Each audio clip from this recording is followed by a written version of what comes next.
দুইটা থাপ্পড় মারতাম খালি এই একটা কথার জন্য। শেষমেশ তিশাকে নাকি চোরাই ফোন বিক্রি করে এখন খেতে হচ্ছে। তিশার এক আত্মীয়কে নিয়ে আখির কাছে একটা চোরাই ফোনে বিক্রি করতে পাঠিয়েছিল তিশা।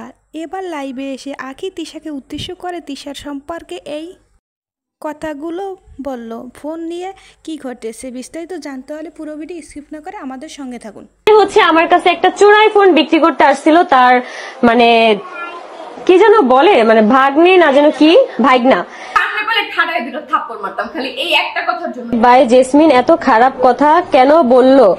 সত্যি তার ফোন নিয়েছেন? সে হচ্ছে আমার কাছে একটা চোরাই ফোন বিক্রি করতে আসছিল, তার মানে কি যেন বলে, মানে ভাগ্নে না যেন কি ভাইগনা। তো সেই ফোনটা হচ্ছে দাম হচ্ছে 32,000 টাকার মতো মেবি। সেই ফোনটা সে আমার কাছে চাইছিল 12,000 টাকার মতো। তো এখনই আর কি টাকা চাইতেছিল, কিন্তু আমি হচ্ছে বলছি যে আমি আলাদা আলাদা করে টাকা দিব, মানে হচ্ছে মানে পার্টে পার্টে। তো ঈদের আগে আমি বলছিলাম যে 6,000 টাকা দিব, ঈদের পরে বাদ বাকি টাকা দিব। তো সে যে আমাকে দিয়ে এ পর্যন্ত কাজ করাইছে, আমাকে জাস্ট 500 টাকা পেমেন্ট দিয়ে তারপর হচ্ছে সব কাজ করাইছে। তার কাছে আমি মনে হয় 4 থেকে 5,000 টাকার মতো পাই। সে তখন বলতেছে আপু আমার তো সেল হয় নাই, আমার তো কিছু হয় নাই, এখন হচ্ছে আমি 2,000 টাকা দেবো।